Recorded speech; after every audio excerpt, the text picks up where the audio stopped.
Many people like to think that America is the most democratic and fairest country in the world. But is that really the case? The USA and Norway have different electoral systems, and we will explain the differences in this video. We're also going to discuss and compare which of the two is the best and fairest of them. But first, let's take a look at the Norwegian electoral system. Norway has what we call a ratio selection. We have around 20 parties, but only 9 of the parties have a place at the parliament.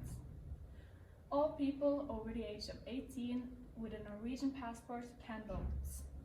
There are 169 mandates at the parliament. Every 4th year, there is an election for a new prime minister. We have an indirect vote, so we vote for a party, and the parties create a government. The ratio selection is based on whoever gets the most votes. The party with the majority of the votes is the one who will have the most mandates in the parliament. So the parties that receive the most votes in the election are assigned 150 of the seats at the Norwegian parliament. The last 19 seats are assigned to equalization mandates. The smaller parties that still got over 4% of the votes has the opportunity to get equalization mandates. There are only one equalization mandate from each county or each voting district. And they are sorted based on how many votes the party get on a national basis. The equalization mandates are there to give the smaller parties a chance on having an impact in the choices being made in the parliament. We hopefully learned a little bit about the Norwegian electoral system. But now let's take a deep dive look into the American electoral system. The American election system is also called first past post voting. The system is about winning the electors in each state. The person with the most votes in one state gets all the electors in that state. The winner takes it all. You need to be 18 and up of age to vote, and citizens with criminal records are not allowed to vote. This system makes it possible to win the election without having the majority of the votes. There are 538 electors distributed to the 50 states. The states with a big population have a lot of electors. California has a big population and therefore 55 electors. Maine has a small population and therefore only 3 electors. Swing states are states where you don't know which party is going to win. California, for example, that is a safe state because we usually know that the Democrats are going to win. An example of a swing state is Nevada. Here we can see that it is very even between Democrats and Republicans. But why are swing states so important? Swing states can decide which party is going to win the election. States like Florida or Texas have a lot of electors, and therefore it is very important to get these electors in order to win the election. Today we are going to compare the electoral systems and consider which is the most democratic, who has the most votes, and so on. We can start with who has the most voters. In 2015, 1.6 million out of 4.2 million did not vote in the election. Therefore, 38% of the Norwegian population did not vote. On the other side, in America, 5.85 million people lost their voting rights due to criminal reasons before the last election.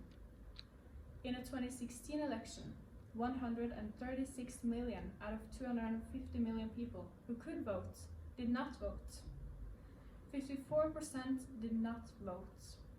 The reasoning for not too many people voting in America is because there is less to choose from, which gives 1 point to Norway. But which electoral system is the easiest?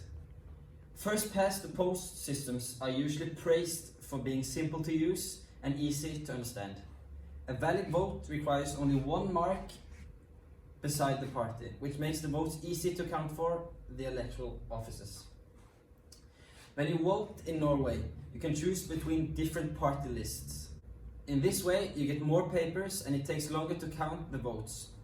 The ratio selection it can also be more complicated and harder to understand than America's election system. This gives 1 point for America. Which electoral system is the most democratic? Theoretically, it is possible that it is only one voter in the 11 states with the most electors, and everyone votes in 39 other states with the least amount of electors. Then it is actually possible to get 0.00001% of the voters and still win the election.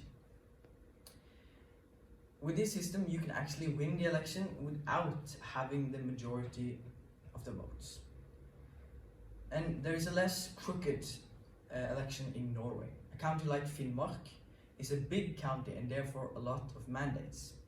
So a vote in Finnmark is worth more than a vote in Oslo, for example.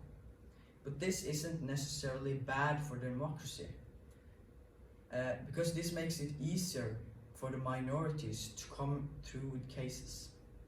So this means 2 points for the Norwegian election system. At last, which electoral system is the best for the small parties? In America, there are mainly two parties, the Democrats and the Republicans. But there are some small parties. The big parties are so big that the small parties usually don't come through. In Norway, you have to get over 4% of the votes to get into the parliament. In this way, the small parties can eventually get big. 3 points for the electoral system of Norway. So this makes the final score 3-1 to the Norwegian electoral system. And according to our research, the Norwegian electoral system is the best system. This doesn't necessarily mean that America's system is bad. We have to take in consideration that America is a much bigger country than Norway. And Norway's system might not work in the US, and America's system might not work in Norway.